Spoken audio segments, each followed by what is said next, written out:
अभिवाचन. श्यामची आई. लेखक साने गुरुजी.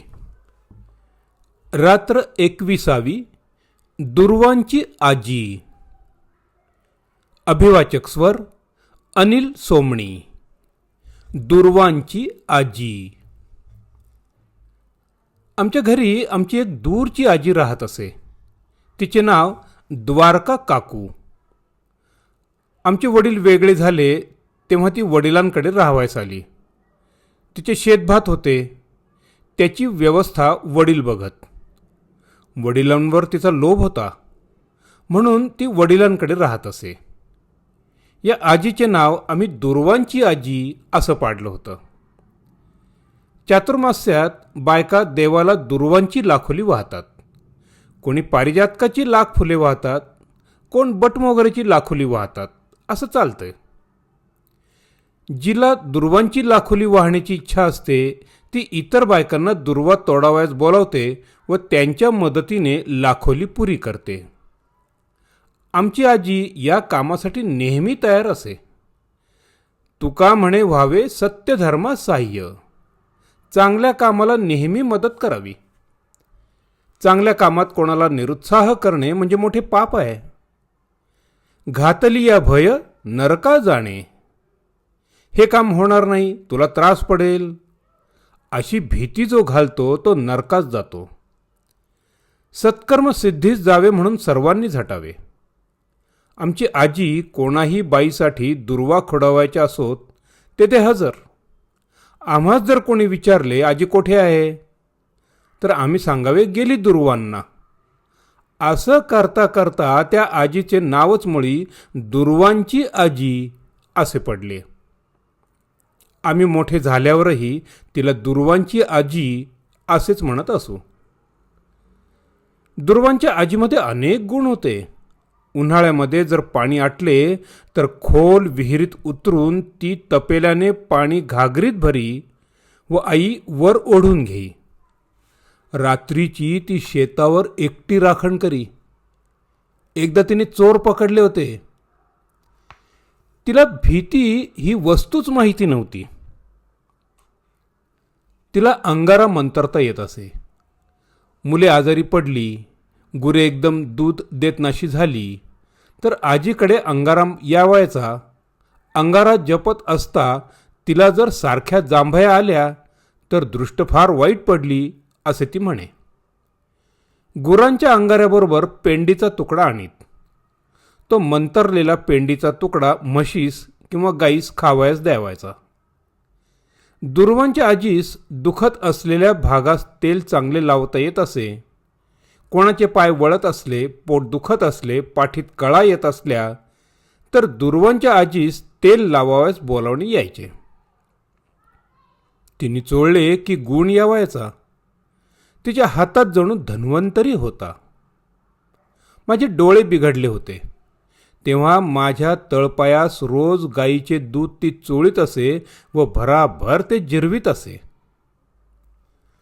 दुर्वांच्या आजीजवळ सर्व प्रकारचे बी बियाणे असावायचे.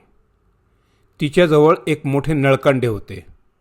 त्यात भेंडी, पडवळ, सहस्त्रफळी, दोडका, चिबूड, काकडी, कारेती इत्यादी सर्व प्रकारचे बी असावायचे.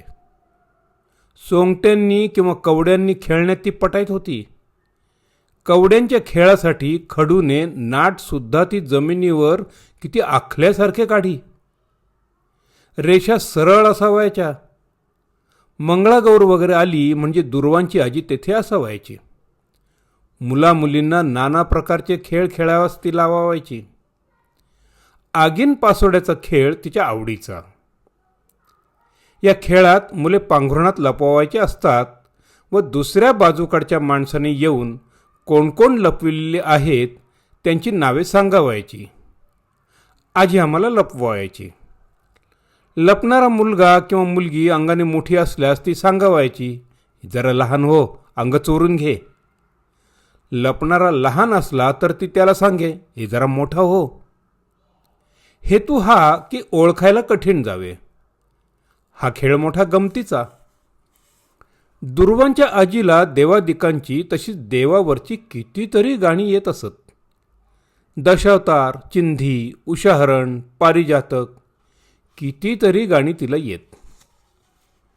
दुर्वांच्या आजीचे घरातील रोजचे काम म्हणजे भाजी चिरण्याचे असे.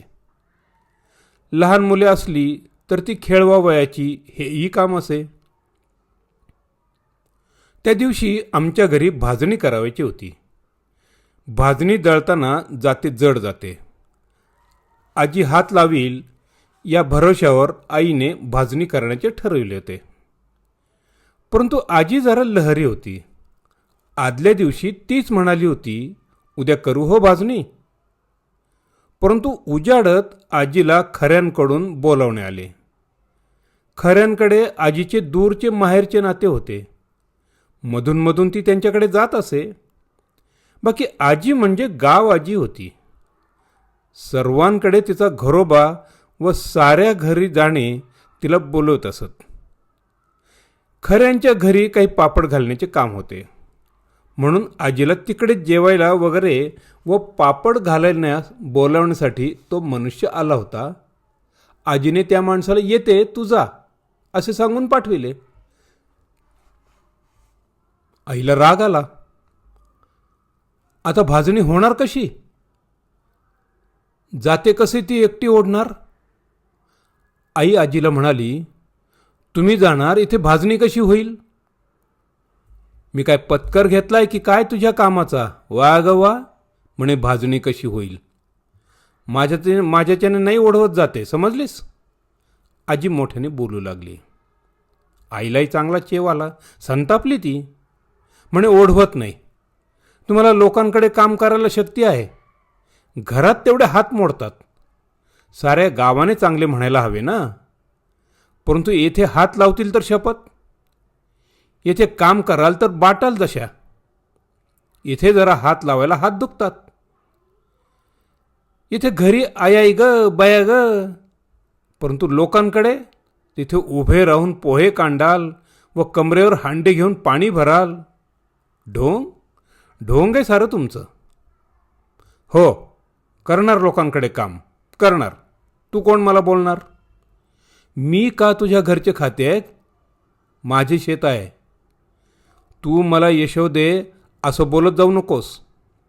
ते माझ्या कामा येणार नाही. म्हणे लोकांकडे काम करतात. तुम्हाला असतील लोक, मला नाही कुणी लोक. जशी तुम्ही तशीच खऱ्यांकडची. आणि ढोंगी कोणाला ग? कोणाला ढोंगी म्हणतेस? असले नव्हते बाई कधी कोणाचे ऐकून घेतले बोलणे. फारच शेफारलीस तू. आजी भांडू लागली. मग काल कशाला सांगितले उद्या करू भाजणी म्हणून? मी तयारी केली, जाते धुवून ठेवले. परंतु आयते वेळी तुमचा पाय आपल्या तिसरीकडेच. दुसऱ्याला तोंड घशी पाडता येते तुम्हाला. आम्ही मेले मरमर करावे तर तुम्ही जरा हात लावू नये. आई म्हणाली, मी का हात लावत नाही? शर्त आहे बाई तुझी. काय बोलतेस? नाही जात खऱ्यांकडे. तुझ्या डोळ्यात खुपत असेल तर नाही जात. जगाने चांगले म्हणावे म्हणून आपापले होय. बाई तू चांगले म्हण. मित्रांनो, पुष्कळ लोकांचे असे स्वभाव असतात की ते घराबाहेर फार साळसूद असतात. दुसऱ्याकडे ते चार धंदे करतील, परंतु घरी इकडची काडी तिकडे करायची नाहीत. लोकांच्या स्तुतीला, बाहेरच्या जगाच्या स्तुतीला मनुष्य लालचावलेला असतो. घरच्यांना तळमळत ठेवून तो बाहेरच्यांचे दुवे घेण्यासाठी जात असतो. हे त्याचे करणे प्रेमामुळे नसते तर स्वार्थामुळे, वाहवा मिळावी म्हणून असते आणि म्हणून ते त्याज्य होय. माझ्या आईच्या म्हणण्यात बरीच अतिशयोक्ती असली तरी त्यात थोडे तथ्यही होते. आई व आजी यांची भांडणे अशी नेहमी होत असत. ते काही नवीन नव्हते, परंतु त्यांचे भांडण फार वेळ टिकत नसे. मध्येच आलेले ते वादळ असे. परस्परांच्या मनात जमलेले विष ओकून बाहेर पडे. घाण बाहेर निघून जाई व पुन्हा मने स्वच्छ होत. वादळ येते ते शांत होण्यासाठी येते.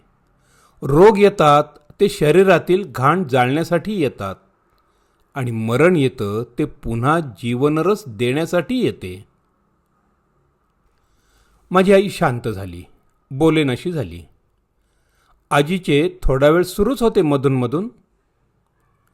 लोकांकडे म्हणे कामं करतात. माझे हात, मी वाटेल तेथे काम करीन. तू कोण माझ्यावर लादणार, सक्ती करणार?